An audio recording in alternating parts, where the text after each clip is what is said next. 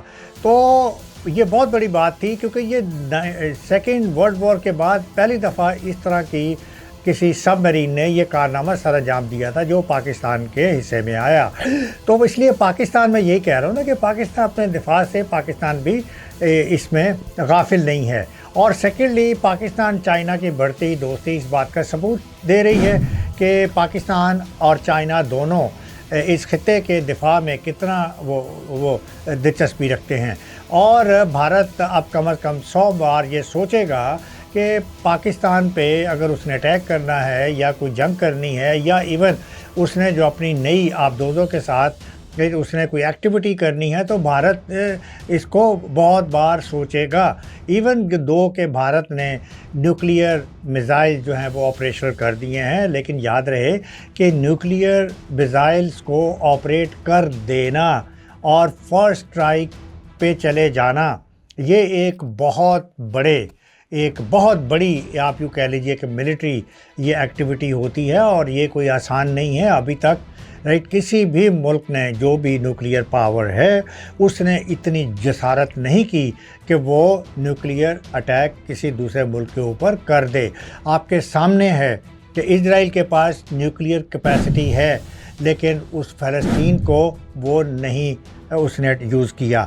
امریکہ اور اسرائیل دونوں کے پاس نیوکلیئر کیپیبلٹی موجود ہے لیکن انہوں نے ایران پہ اٹیک نہیں کیا. رشیا کے پاس نیوکلیئر کیپیبلٹی موجود ہے لیکن انہوں نے یوکرین کے خلاف استعمال نہیں کیا. تو انڈیا بھی استعمال کرنے کی جسارت نہیں کر سکے گا. لیکن بہرحال پاکستان کو تو اپنے جو ہے ڈیفینسو میجرز وہ تو لینے ہیں اور پاکستان اس کو نمٹنے کے لیے بہت اچھی طرح سے تیار ہے. اور پاکستان نے بہرحال بڑی سمجھداری کا ثبوت دیا ہے کہ ہمارے جو میزائل اور ایٹمی وار ہیڈ ہیں وہ ہم نے جس طرح ایک انٹرنیشنلی ہوتا ہے کہ الگ الگ مقامات پہ رکھے جاتے ہیں.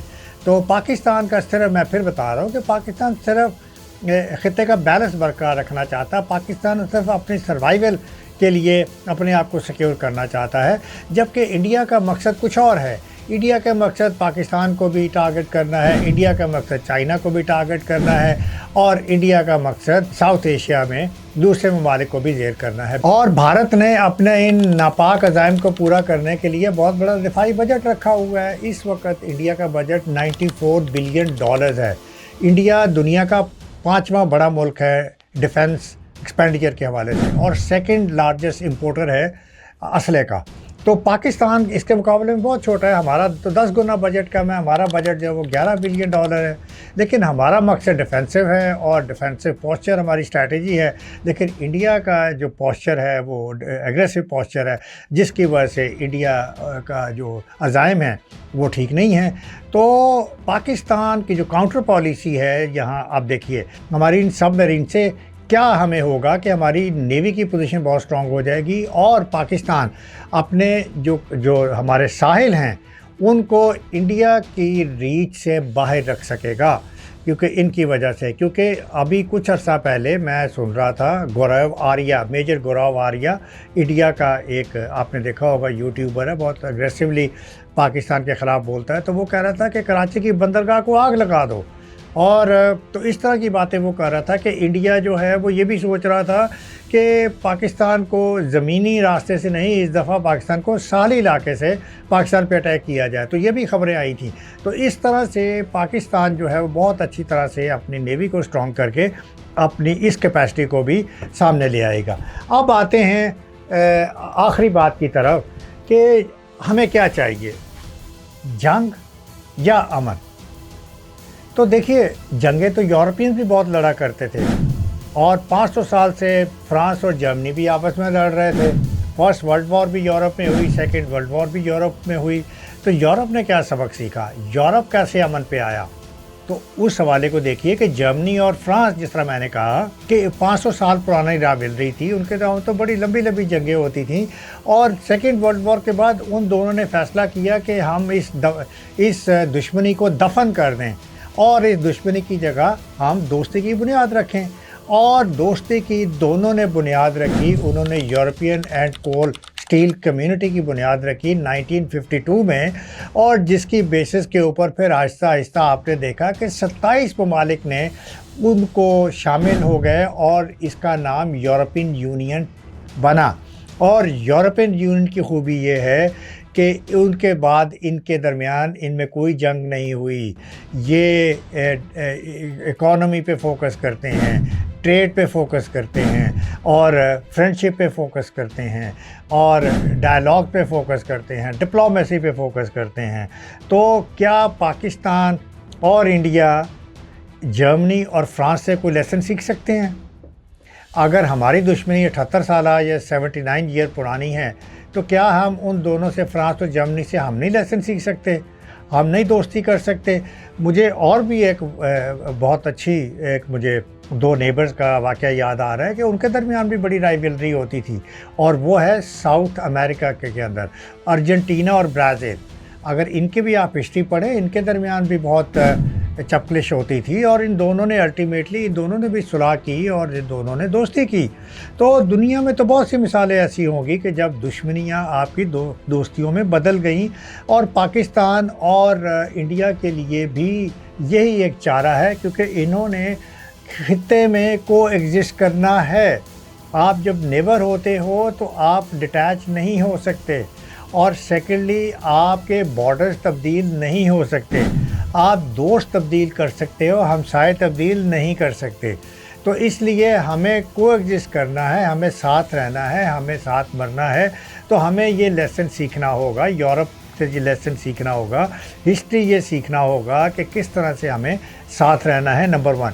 اور نمبر 2 جو بھی ہماری پرابلمز ہیں یا جو بھی اس طرح کی پرابلمز ہوتی ہیں وہ کبھی بھی جنگ سے پوری نہیں ہوتی.